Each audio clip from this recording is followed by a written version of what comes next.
me out here. Thank you, Ling. I feel like I should just do a Kobe and say what she said. I'm done. You stole a lot of my thunder. The other disclaimer I want to give is, though my staff puts together PowerPoint slides for me, I usually don't see them until the night before or the morning of, which is why I was up here flipping through. So while there will be slides and I have this, the odds that I actually hit them in the right place is very rare. So I'll do my best to try to look professional with it. Boy, Ling, you kind of told a lot of my jokes or hit all my targets right up front.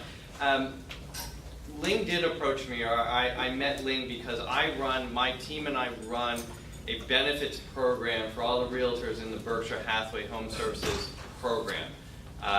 That's nationwide. I oversee the LA through Santa Barbara, Santa Ynez territory. And the whole thought behind that fits in exactly with what's right underneath your slogan, which is we put our members first. What we realized, and what it was Prudential Realty at the time in Berkshire, and this is not a pitch for them because, yeah, what we put together for you guys is better than what we put together for Berkshire, is that you all are excellent at taking care of your clients. I mean, if you're successful, that's it. The houses are commodities. You are the product, and it's your service and your hand-holding that gets you there. And what we find is people who are excellent consultants, excellent in fields like that, is they're terrible at taking care of themselves. It's all about who they serve, and they are often forgotten. With that, goes into the fact that you're all 1099 income. I'm 1099 income. So I understand, and I have 1,000 realtors that are clients of mine, so I get it. Being a 1099 income business owner, and you are a business owner, whether or not you've incorporated or not, the tax code was written for you. It's written for you, but you have to actually take control and manually put these things in place. That also means you get to see all the pricing, whereas someone like my wife, who works for Disney, collects a W-2 paycheck, she's blissfully ignorant of all the costs that the business owners have to put in to put certain benefits in place, which includes her health insurance, disability insurance. Many W-2 employees don't even know they have disability insurance. Just quickly give you one more sense of me. I'm not an insurance guy. I run the Barrett Planning Group, which is a membership by invite only subdivision of the Pacific Group, which is we're a wealth management firm. We believe in holistic financial planning. We oversee our investment teams manage $300 billion, with a B, billion dollars. So we're pretty good at what we do, and we get a lot of favors done for us when we're putting together programs like this. Okay, so what we really want to do is help you take care of yourself, because that's what it's about today. It's not about all of your clients, you're the client. So let's take advantage of the tax code, let's take advantage of your status. If you are a business owner, sort of a normal business owner out there, in your office is probably a copier, a professional grade copier. Those cost about $10,000. Well, if I'm the one running that office and I've had to spend $10,000 on a copier, let me tell you what I'm going to also spend on. The warranty on that copier, so that if it breaks, I'm covered. You have, in your proverbial business, you have a machine in your office that prints money. And you're it. You literally print money. And I would suggest most of you work like a machine. What we want to do is help you put the warranty in place on that. Let's do a slide. Oh, here, wait. Legally, there's disclosures. There, compliance officers are happy. thank you for that chuckle. If you think about your assets, what do you have? You have a car, you have a home. Your greatest asset is the ability to earn income. This chart, which is hard to see, but I'll take a stab at here. Let's say, what's our average age today? Let's say the average age in here is 40 years old. Let's say you make $100,000 a year. From age 40 to 65, that means your income potential is about $4.8 million. That's a pretty big asset. If you're younger, it only gets bigger. If you're 30 and you've been doing real estate for a few years and you've gotten yourself up to $200,000 a year, your potential income is $18 million. That's just on a 5% a year improvement. Okay, so what we want to do is figure out how do we protect this. You know, again, this is that number there, that income. That's just for someone making $75,000 a year. This is Southern California. So I would suggest, and realize that these statistics are throwing out nationwide, I would suggest with home prices out here, a lot of you are probably making well over $75,000 a year. That's the average price of a car right now. I guess they don't count Teslas. Average price of a home. It's certainly not the southern LA or where I live. I'm in Tarzana, just for full disclosure. So while insurance is not sexy, let's think about what any sort of insurance is. It's a transfer of risk. It's you saying, I am willing to write a very small check so that I am never on the hook to have to write a really big check that you may not even be able to write. That's all it is. That's what health insurance is. That's car insurance, homeowners insurance. You're just transferring it to someone else. And that insurance company will take that risk because they get enough people on board that they can scientifically know what numbers they have to charge so that they can make a little bit of profit on that. It's a bet. They lose if there's a major catastrophe. Now, I was in the towers on 9/11. That was a major catastrophe. That blew up the insurance industry, and they had to go abroad to insurers all over the globe to help cover that disaster, okay, because it was an anomaly. So that's all insurance is, and that's what disability insurance is. I know I'm about to go off order of the slides, so you'll see the slide later. You already heard Ling tell her story a few years ago, where she got sick. Sure, she didn't do anything wrong. She wasn't out jumping out of airplanes. She got sick, and it took her out of the game. Because she's 1099, where's her pipeline of prospects? Where's her house sales?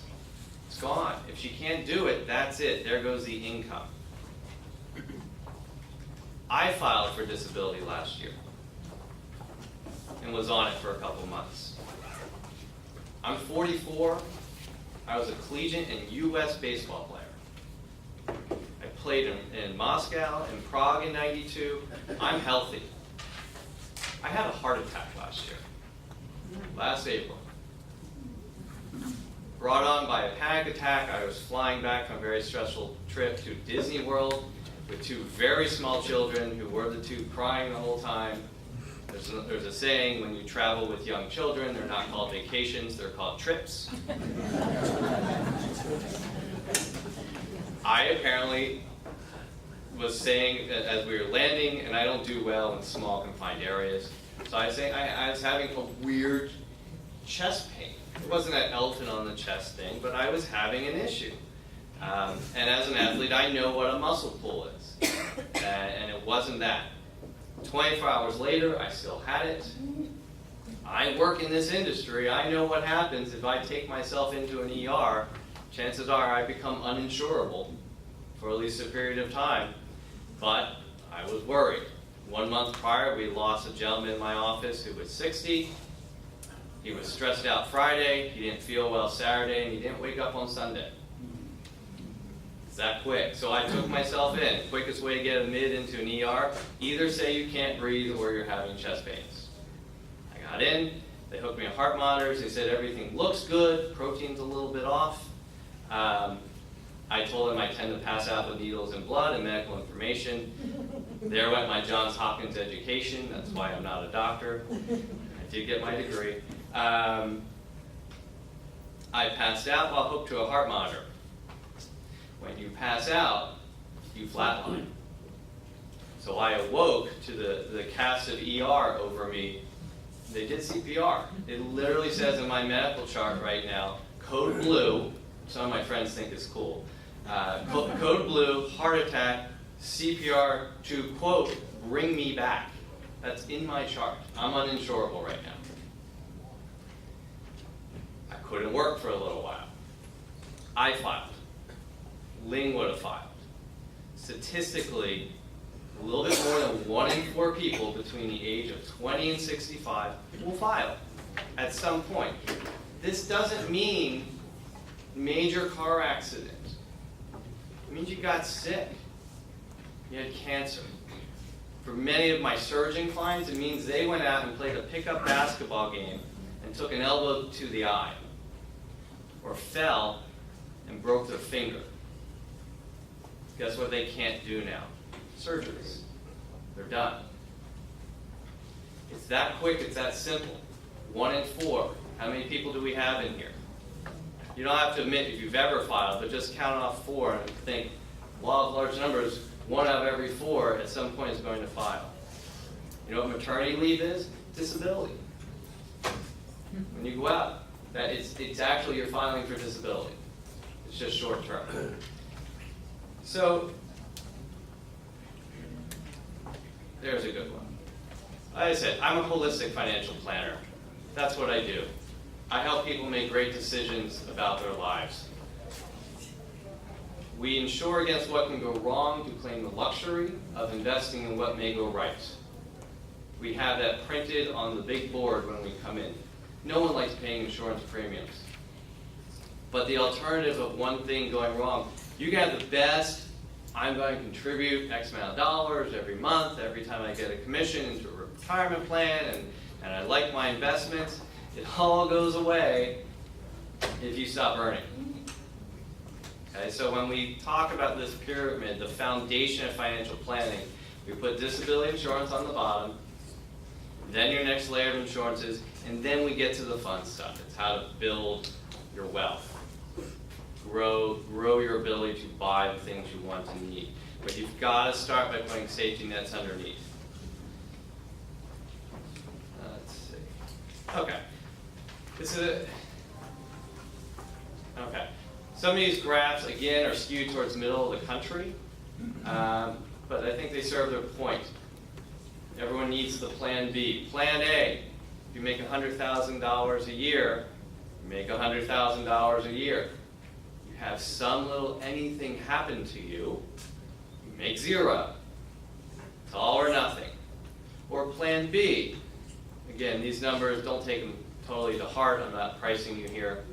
You make $100,000 gross. Roughly 2% of that you devote to protecting it. If you get hurt or injured, well, now you're making 60. Actually, in your plan, you'd make $65,000 a year, which is income tax free, by the way. Huge benefits. So think about all the things that you can't pay for if you're not earning money. Your car, your home, cell phones. 62% of Americans have no emergency fund. Your income goes down if something happens to you, and your expenses tend to rise depending on how serious the disability is. If it's really bad, you might have in-home care. You might have to make COBRA payments on your insurance. Your medical bills go up. By the way, my one night in the intensive care cardiovascular unit was $50,000. I did get an angiogram out of it. Everything's good. There. Kept saying, why are you using all these old people words with me? This is a big one. As one who plans for retirement, like I said, if you're not earning, you're not putting money away for your retirement. So even if you get better, you lost a lot of time where you could have been putting money away. So it helps you maintain your lifestyle. You can continue saving. It's a bridge. It gets you through. I always think of it paired with health insurance. You know, I don't know who would go without health insurance these days with whatever's going to happen with the law. You know, your health insurance is mostly your acute costs, hospitals, doctors, medications. Disability is food, clothing, continue paying your mortgage, you know, all those rather important bills that come up in life. Oops. These are based on real claims, percentage of what people claim for. The biggest one, 23%, that's an injury. That's someone like me thinking I'm a weekend warrior going out and playing some game that I'm too old to be playing. It's bone breaks, ligament tears, it's having your hip replaced. You can see the others on there. Cancer. These are what people file their claims for. These are real claims. I don't know if you can see them. So you can get a sense of, what's that first one? Administrative manager. Bought a policy at age 38, at 41, went on claim. Chronic fatigue syndrome. They were on claim for 259 months. That's a very long time on a claim. The average claim is just under 3 years. They received, what is it, $317,000 of income tax-free. But you can see there on what's on there, how long claims are. These are real. I got these from Principal. They're a leader in disability insurance. That might be my last slide. Yeah. Okay, so let's talk a little bit about what we put in place for you. First of all, because you're here, you've got two handouts from me. You've got statistics, information about your plan, as well as the last page, the one that looks like this. Nice cover page. I get top billing on there. First page is about your plan. The second page is stats about disability claims. I really suggest, as a sobering experience, take a look at that. It reminds you how easy it can be to go out on a claim. Your plan. No underwriting. That means you're automatically in. Just sign up. They're not going to ask for your medical files. They're not going to make you pee in a cup. They're not going to take blood. None of that. And they're not going to look at your tax returns. So for what you claim you make. No underwriting. You fill out one-page form, which is what I provide you on the other one, and you're in. That's huge. I have a lot of realtors that wish they could get it, and they can't get it. Even the deal at Berkshire Hathaway, they only get it with no underwriting, no questions asked in their first 30 days. You, if you're a member, just sign up.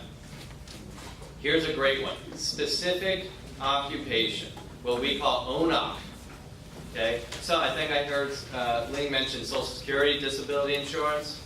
So there's different definitions. That is any op. That means you have to show the government you cannot do any occupation. You can be a brain surgeon. You must prove you cannot flip a burger. No offense to anyone who may flip a burger for a living. Okay? That's a hard one to qualify for. The trump card, the one that gets you in automatically on Social Security disability, is if you're HIV positive. Despite all the advances we've made in it, if you're positive, you're automatically in. But otherwise, it's extremely difficult to qualify for. So you want ONOC. That means you just have to show you can't do your duties as a realtor. It doesn't mean you can't go do something else.